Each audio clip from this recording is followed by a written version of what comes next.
In this video, I want to talk about hesitation and why it occurs. Now, I'm asking you to answer 3 questions. The first one is, I hesitate because, and then fill that out as far as you can. The second one is, I feel, and explain the emotion that you feel when you're hesitating. And the third one is, I want you to look at what you want to do and what it is about it that you think you can't do. Now, hesitation occurs because we are making statements to ourselves.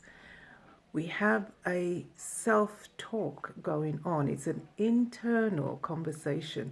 No one else hears it, but people do see the results of that conversation on the outside. And the external results can look like hesitation, definitely. That we say we're going to do something, but we hold back on doing that thing, and people can't understand why, because the plans we put forward seem rational, they seem viable, we seem to know what we're talking about, but yet we're not doing what we say we want to do. Now, part of that, as I say, is down to self-talk, but the question is, what is it in that self-talk that's making us hesitate? Well, there is the question of, am I good enough? A lot of us ask that question. It doesn't matter who you are. Everybody asks that question. Am I good enough? Why do we ask that though? It is mainly because we're making comparisons of ourselves to other people. Because we can see the actions of other people, and we tend to, and especially if we are women, we tend to scourge ourselves. We tend to measure ourselves really, really harshly. We'll say, oh, that person has done that thing really well. That's the sort of thing I would like to do, but I could never do it because look at the way they can do it. Unfortunately, we don't know the conversation that's going on in that person's head. They may be saying, oh my gosh, I hope this is coming out right. I know other people can do it better than me. But the difference is they are taking action. Someone who hesitates is not taking action. The other thing that could be occurring to stop people from taking action and hesitate instead is not just the internal conversation, am I good enough? It could be, am I really worth people's attention? Yeah. Although we like being patted on the back, we also don't like to be the center of attention. It's uncomfortable.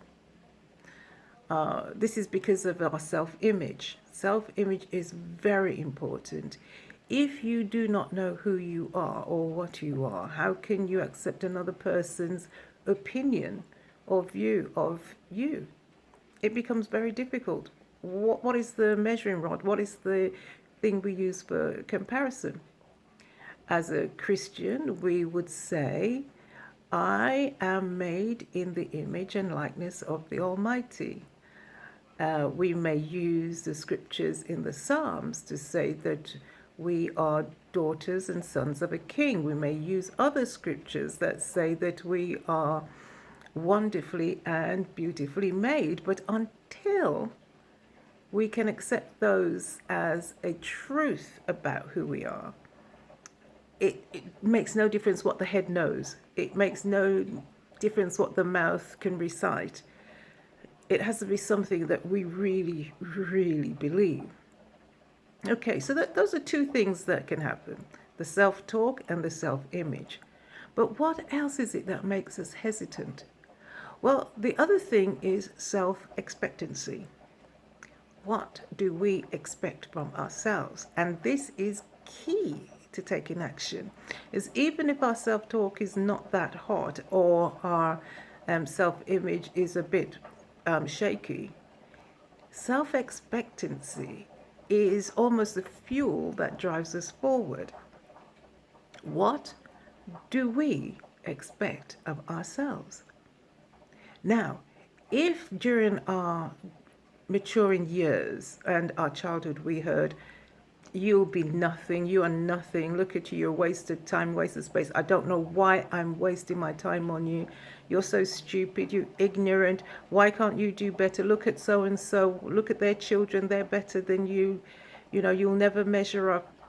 You know how the conversation goes, on and on and on. You're too ugly, you're too fat, you're too thin, you're too tall, your bum's too big, your leg's too long, your leg's too short, you're only good for this.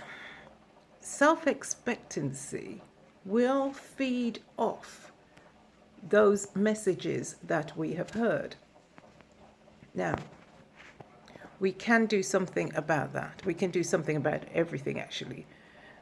But this one is the one that needs the greatest amount of work. This one needs to be unraveled, because this one, like the other two, have become embedded in our beliefs.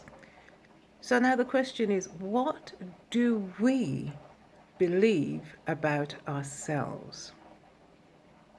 Think carefully. You know, there is an idea that you have, you want to implement it, but you'll be saying, no, I can't do that yet. So my question is, okay, you can't do it because maybe the finances aren't there, your skills are not as perfect as they could be, maybe you don't have the support that you need, maybe you don't have the time, maybe you don't have the other resources like space or equipment. Does that mean that you can't start? No, it does not. Because these days there are people who will hire themselves out by the hour. There are spaces you can hire by the hour, tools you can hire by the hour. Knowledge, even knowledge you can hire by the hour, because if you don't have the knowledge and someone else has it, you can hire them. But then if you don't have the finances, where do you go from there? So this, for a Christian, becomes a big issue. When a Christian says, I believe in God, I have faith in God, I have faith that He's going to give me clever ideas and the skills I need to do something, and we don't believe it, there is an issue. We don't move forward. Most of the time we stagnate, and occasionally we move backwards. Now, being a Christian and believing that God will endow you with certain knowledge, it's not a daydream. But if you don't do anything about it, if you don't take action to then start developing that faith so that it will work on your behalf, then it's a daydream. In Exodus, we learn that God said, I've put my knowledge into certain people. And then they were called, and the ones who went were the ones who were then able to start to demonstrate and hone their skills and their knowledge. So the question for you now is, despite all the obstacles and hurdles, will you start? Remember, a race is ran by starting at the beginning. A meal is eaten one bite at a time. A garment is made one stitch at a time. Everything starts with one step or one stage. So thinking now about your self-expectation, even if you cannot dream the bigger dream, can you start with one step? One of the things we don't realize as Christians is that if we have a hope of salvation, it means that we must use our imagination to dream and to envisage the things that we want to see in our lives, not to just sit still with the begging hands. That isn't it at all. That is not it at all. There must be an action for there to be a reaction. Okay, so hesitation then has initially, as we said, 3 stages: the self-talk, the self-image, the self-expectation. Then comes motivation. Yes, motivation is part of the hesitation. If you do not have a big enough reason for moving, for doing that thing that you thought of, the motivation is going to be very, very low. In fact, you won't even want to do the thing. You'll be demotivated. However, if you get to the point where this thing will not leave you alone, you have got to do it. No matter what, you have got to make some effort to do it. Day and night, this thing is on your mind, and you're thinking, how can I do this better? How can I get the first step on the way? Then you know that you're walking in a passion. And the how can I is part of the motivation. So you're no longer in the why, you're in the how. The why says, why must I do it? And this is how you decide, oh, because it's a deep, deep passion in me. But the how is about the delivery. How can I get this done?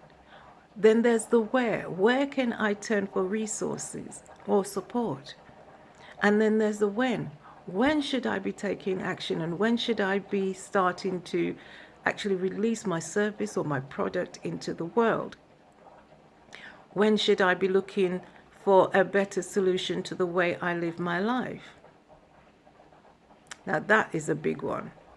If it's just about your life and your lifestyle, of course this starts with a why. Why is my life going this way? But then once you've done that, why is my life going this way? You can't stay there, or you just go in circles. You then got to move to, how can I make my life move in a different direction?